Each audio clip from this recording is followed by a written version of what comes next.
नमस्ते बंधुओं। मैं धीरज कुमार निर्भय दिल्ली विश्वविद्यालय से। आज मैं आपसे भारत में विकास, भ्रष्टाचार, कालाबाजारी और मानव अधिकारों पर बात करूंगा। विकास और विकास का पैमाना। भारत में हम सभी जानते हैं कि अधिकतम जनसंख्या, जो सरकार भी यह मानती है कि 80 से 85 करोड़ जो लोग हैं, वह भारत के सरकार के दिए हुए अनाज से जो है अपना पेट भरती है। 80 से 85 करोड़ का जो आंकड़ा है।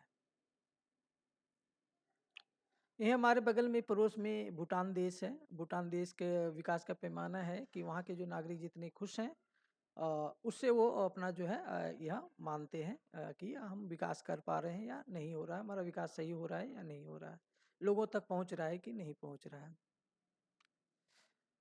विकास, जब मैं चूँकि विश्वविद्यालय में हूँ तो विश्वविद्यालय में हम लोग यह मानते हैं कि जो स्टूडेंट होते हैं, विद्यार्थी होते हैं, अगर आपके शिक्षण से, आपके द्वारा पढ़ाए हुए ज्ञान से, जानकारी से वो कितने संतुष्ट हैं और कितना लाभान्वित हो रहे हैं, आपकी कक्षाओं से कितने लाभान्वित हो रहे हैं, आपके ज्ञान से वो कितने परिमार्जित हो पा रहे हैं, और उससे जो है एक शिक्षक का जो है हम उसमें ये कह सकते हैं कि एक विद्यार्थी ही जो है अपने शिक्षक के बारे में सही बातें बता सकता है या उनको जो है आंक सकता है ना। वो हालांकि कई तरह के एक शिक्षक को आंकने के कई तरीके वहाँ बताए जाते हैं, लेकिन मेरा मानना है कि एक विद्यार्थी से ज़्यादा अच्छा कोई से अन्य तरीकों से एक शिक्षक को आंका नहीं जा सकता है। वो कितने अच्छे हैं, कितने सही हैं, और कितने जो है ज्ञानवान हैं, लोगों को, बच्चों को कितना ज्ञान दे पा रहे हैं, कितनी कक्षाएं सही से ले रहे हैं कि बस वो अ, नेतागिरी कर रहे हैं। इन चीज़ों से जो है ये पता चलता है कि वो शिक्षक अच्छा है या नहीं है। विद्यार्थी उनसे कितने लाभान्वित हो पा रहे हैं, उनके ज्ञान से कितना फ़ायदा उठा पा रहे हैं, उनको नॉलेज आ रही है या नहीं आ रही है, क्या फिर वह जो है बस अनपढ़ अधजल गगड़ी छलकत जाए वाली कहानी में है। तो यह है हमारे देश का विकास कहाँ है, क्या है देखने को। मैं तो नहीं, जो देख रहा हूँ उस हिसाब से जो है मुझे उस तरह का दिखता ही नहीं है, क्योंकि हमारी अधिकतर जनसंख्या तो गरीब ही रह रही है, रोजगार के साधन खुल नहीं पा रहे हैं, लोग शिक्षित हो नहीं पा रहे, अपने बच्चों को पढ़ा नहीं पा रहे हैं। खैर, विकास के बारे में कुछ और बातें करते हैं। अभी सरकार जो है अरावली पहाड़ियों को जो है को तोड़कर विकास का कुछ नया काम वहाँ करना चाहती है, उस इलाकों में कुछ नया काम करना चाहती है। इसके लिए जो है पहाड़ों को तोड़ा जाएगा, जंगलों को ख़त्म किया जाएगा, और पहाड़ और जंगल अगर नष्ट किए जाएंगे तो हम सभी जानते हैं कि दिल्ली की जो हवा है वो कितनी प्रदूषित हो रखी है, दिल्ली का जो यमुना नदी है वो कितनी प्रदूषित हो रखी है, हम उसको सुधार नहीं पा रहे हैं। यानी प्रकृति से हम जो है प्रकृति को हम फिर से वापस उस स्तर पर नहीं ला पा रहे हैं जिस स्तर पर वो होना चाहिए, जो हमारे लिए उपयोगी होता है। तो फिर हम किस तरह का विकास कर पा रहे हैं। इसी बीच हम देख लें थोड़ा सा भ्रष्टाचार और कालाबाजारी को भी। देश का शायद ही कोई ऐसा कार्यालय हो जहाँ जो है बिना घूस दिए, बिना पैसे दिए जो है काम हो जाता हो। पढ़ा लिखा आदमी हो, अच्छे पहुँच वाला हो, जानकार हो, तो भी जो है उसको कहीं ना कहीं जो है इन भ्रष्टाचारियों के सामने, घूसखोरों के सामने झुकना पड़ जाता है। उनको कुछ ना कुछ पैसे देने ही पड़ते हैं। कोई ठेका लेने के लिए जाता है तो ठेकेदारी के लिए उसको कुछ हिस्सा देना पड़ता है। खुलकर बोलते हैं कि अगर आप नहीं देंगे तो फिर कोई दूसरा देने के लिए तैयार है, आप 20% 30% दीजिए तब जाके आपको ठेका मिलेगा, आपको मिल सकता है, ये नहीं तो नहीं मिलेगा। हर जगह दिल्ली सहित जो मैं बिहार को भी देखता रहता हूँ, बिहार से दिल्ली हर जगह मैं यही सब चीज़ें देखता हूँ। तो लोग अगर मान लीजिए कि घूस देकर के कोई ठेका लेते हैं, कोई ठेकेदारी का काम लेते हैं, वो किस तरह का काम करेंगे, सड़कें किस तरह की बनाएंगे, नालियाँ किस तरह की बनाएंगे, या कोई बिल्डिंग किस तरह की बनाएंगे, लाइट किस तरह का लगाएंगे, या सौंदर्यीकरण किस तरह का करेंगे। तो अब सोचिए, मैंने तो अपने वहाँ बहुत देखा हुआ है, बिहार में तो हद से ज़्यादा ही है, और आज तो पूरे देश में मुझे ये देखने को मिलता है कि देश के किसी भी कार्यालय में जाइए, कहीं भी जाइए, आपको बिना जो है घूस दिए काम होने वाला नहीं है।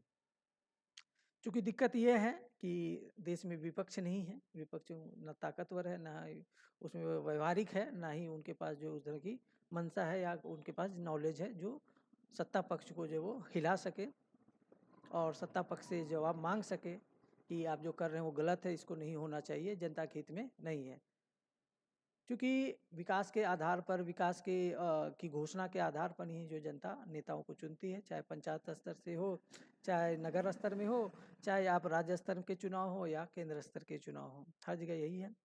और लोकतांत्रिक पद्धति में अगर विपक्ष जो है मजबूत नहीं है, एक अपनी बात को मजबूत से नहीं रख पा रहा है, जनता की आवाज़ को सही से नहीं उठा पा रहा है, तो फिर वो विपक्ष होना कोई फ़ायदे की बात नहीं है। उससे अच्छा बिना विपक्ष का ही एक जो है निरंकुश लोकतंत्र की जगह एक निरंकुश शासक जो है चले तो कोई दिक्कत नहीं है, और चल भी रहा है। निरंकुशता दिख नहीं रही है, हर जगह दिख रही है। आप किसी अच्छे व्यक्ति को आगे बढ़ा सकें ऐसा नहीं दिखता है। आपके ज्ञान, आपने अगर थोड़ा सा कुछ सरकार की खामियां बता दी तो वो आपको अपना विरोधी मान लेंगे, अपना दुश्मन समझ लेते हैं। यही अभी चल ही रहा है और पिछले 8-10 सालों से यही देखने को मिल रहा है। कांग्रेस ने जो गलतियां की थी उसकी जो है उसकी भरपाई जनता कर रही है, और जनता क्या करेगी, जनता को जो हो रहा है, और सत्ता में जो भी पक्ष है, जो भी सत्ता में लोग हैं, वो विपक्ष को तो कुछ जानते ही नहीं है, साथ ही साथ जनता का भी जो है कोई विरोध पसंद नहीं करते, उनको भी कोई मान्यता नहीं दे रहे हैं। बस उनको इतनी मान्यता दे रहे हैं कि आप वोट दीजिए और हमारी ही पार्टी को दीजिए, हमारे ही नेताओं को दीजिए, चाहे हम कुछ करें या ना करें, हम घूसखोरी बढ़ाएं, भ्रष्टाचार बढ़ाएं या कालाबाजारी बढ़ाएं, इससे जो है कोई दिक्कत नहीं है। आप कुछ कह नहीं सकते हैं, आप जो है अपनी आवाज़ उठा नहीं सकते हैं। मीडिया भी हमारी चौथी स्तंभ जो लोकतंत्र की कहलाती है वो भी वैसा ही है। और उतना ही छोड़िए, मैं तो जो न्याय का मंदिर है, मैं तो सुप्रीम कोर्ट, हाई कोर्ट आता जाता रहता हूँ, वो भी मैं देख रहा हूँ कि वहाँ से भी जो बातें निकल रही हैं वो भी, उसमें भी जो है भ्रष्टाचार की गंध आ रही है, और वो भी जो है स्वतंत्र नहीं है। और स्वतंत्र उनकी तो छोड़िए, हमने जो चुनाव को देखा, बिहार के चुनाव में जो होना चाहिए था वो दिखा भी नहीं। लोकतंत्र का जो तकाजा है वो स्पष्ट दिख रहा था कि वह लोकतंत्र का कोई तकाजा नहीं है। बस ईवीएम में आपने वोट डाला है या नहीं डाला है, आपका वोट हो चुका है, और कोई और मजे से जो जिसको चाहा जा रहा है उसको जिताया जा रहा है। तो यह स्थिति है हमारे देश की। कालाबाजारी पे बात कर लेते हैं। अभी हाल ही में जो है घी पे बात हुई, कितने नकली घी पकड़ा है, कितने कुंटल घी थे। उससे पहले नकली नमक पकड़ा है। मतलब दिन ब दिन जो है देश के हर एक अनेक राज्यों से जो है नकल और जो है नकल की चीज़ों का जो है पर्दाफाश हो रहा है, पकड़े जा रहे हैं लोग। लेकिन उनको सज़ा जो किस ढंग की हो पा रही है या नहीं हो पा रही है, मेरे पास जानकारी नहीं है। लेकिन जो ये लोग कर रहे हैं, तो आप समझिए कि मनुष्य के, एक तो हम हवा और जल जंगल ज़मीन को तो बचा नहीं पा रहे हैं, सरकार भी उसमें लगी है। वो तो चाहे छत्तीसगढ़ के जंगल काटने हो, चाहे यहाँ के दिल्ली या राजस्थान की अरावली पहाड़ियाँ काटनी हो, इसमें भी सरकार भी आगे है, वो उसमें उद्योग लगाने हैं या खादान खोदने हैं। तो विकास का कौन सा पैमाना आप लेकर के चल रहे हैं, किसका विकास कर रहे हैं? क्या जनता का विकास हो रहा है? अगर जनता का विकास होता तो फिर 80 करोड़ जनसंख्या जो है वो आपके दिए हुए जो है 5 किलो अनाज पे तो जीवित नहीं रहती। फिर विकास किसका हो रहा है? विकास राजनीतिक पार्टी अपनी कर रही है, सत्ता पक्ष अपना कर रहा है, अपने लोगों का कर रहा है। कुछ लोगों तक वो चीज़ें बंधी हुई हैं, और आम जनों तक वो चीज़ पहुँच ही नहीं पा रही है। आम जन वहाँ पहुँच भी नहीं पा रहे हैं, आम जन कुछ आवाज़ भी नहीं उठा पा रही है। तो यह विकास है। तो कालाबाज़ारी के बारे में बात कर रहा था। कालाबाज़ारी में जो है अधिकतर लोग जो हैं किस जाति के हैं, किस कहाँ के लोग हैं, ये पूरे देश में जो है देखने को मिल रहा है। लोग पकड़े भी जा रहे हैं, और उनको क्या सज़ा हो रही है तो मेरे पास जानकारी नहीं है, लेकिन उनको कड़ी से कड़ी सज़ा दी जानी चाहिए। क्योंकि अगर नकल चीज़ खाएँगे, गलत चीज़ें खाएँगे, तो एक मनुष्य का शरीर का जो सिस्टम है वो तो पॉल्यूशन से ऐसे ही परेशान है, और अगर कोई बीमारी लग गई तो फिर आप अगर अस्पताल पहुँचे, सरकारी अस्पताल पहुँचे या प्राइवेट में भी पहुँचेंगे, तो भी आप अपना ज़मीन बेच दीजिए, अपनी संपत्ति बेच दीजिए, लेकिन आप ज़िंदा रहने वाले नहीं हैं, बचने वाले नहीं हैं। क्योंकि बीमारियाँ इस तरह की हो चुकी हैं जिसका कोई इलाज भी नहीं है। लाइलाज बीमारियाँ बढ़ती जा रही हैं।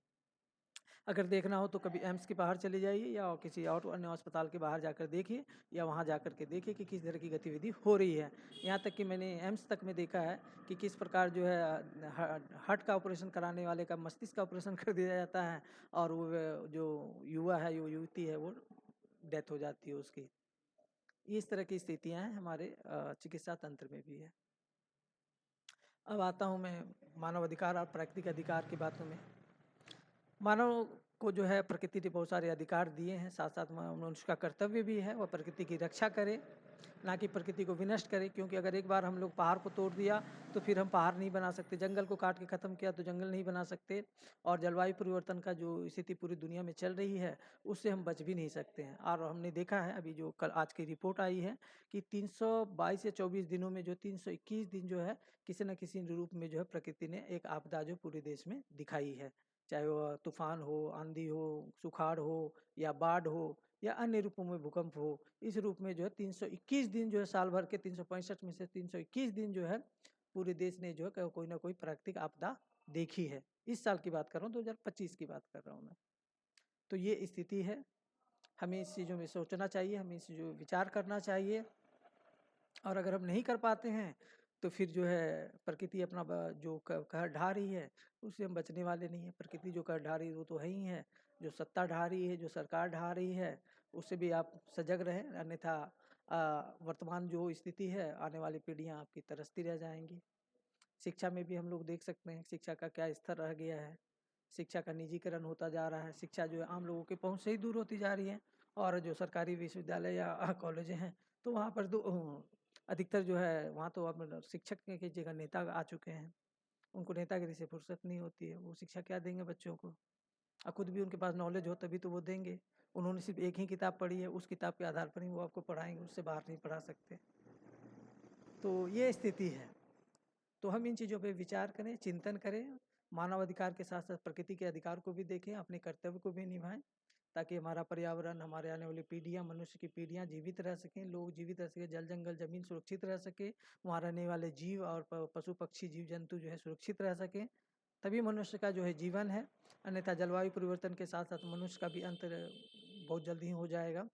चाहे आप कितना भी बचने का प्रयास करें, चाहे बीमारी से हो जाए, चाहे कोई चाहे कोई प्राकृतिक आपदा से हो जाए। हम सभी जानते हैं कि कोई ना कोई प्राकृतिक आपदा आती रहती है, और जो मनुष्य गलती करता है तो वो झेलता भी है। तो इसलिए जो है हमें इस चीज़ों पर सजग रहने की आवश्यकता है, और ताकि जो है हम सुरक्षित रहें, हमारा समाज सुरक्षित रहे, प्रकृति सुरक्षित रह सके, और मनुष्य सुरक्षित रह सके, हर जीव सुरक्षित रह सके। जब सभी जीव सुरक्षित होंगे, सभी पशु पक्षी सुरक्षित होंगे, जल जंगल जमीन सुरक्षित रहेगा, तभी हम सुरक्षित रहेंगे, और तभी प्रकृति के प्रकोप से बचे रह सकते हैं। अन्यथा प्रकृति हमें छोड़ने वाली नहीं है। हम सभी जानते हैं कि भगवान बुद्ध और सम्राट अशोक ने जो है क्या क्या शिक्षाएं दी, क्या क्या समाज में बांटा। दया, करुणा, अहिंसा का सिद्धांत हमारे सामने रखा। हम जो है गुरु गोविंद सिंह जी को याद करें, सर्वस्व दानी, सर्ववंश अपने उनके पिता ने भी जो है मानवता की रक्षा के लिए जीवन का दान कर दिया। गुरु गोविंद सिंह ने भी अपना जीवन दान किया, उनके चारों बच्चे जो है शहीदी पा गए। देश धर्म के वास्ते वार दिए पुत्र चार, चार मुए तो क्या मुए, जीवित कई हजार। तो हम अपने शहीद गुरुओं को, हम अपने शहीद जो हैं उन शहीदों की याद करें, और अपने समाज के, अपने लोगों की, मानवता की रक्षा के लिए जो है सजग रहें, तभी हम रह सकते हैं, तभी हमारा कल्याण हो सकता है। मैं गुरु गोविंद सिंह और उनके शहीदी बच्चों को नमन करता हूँ, और मैं आप सबों को भी कहता हूँ उन बच्चों की शहीदी की कहानियाँ जो अपने बच्चों को सिखाएं। गुरु गोविंद सिंह की वीरता और उनके साहस की कहानियाँ अपने बच्चों को सिखाएं, उन्हें सुनाएं, उन्हें पढ़ाएं।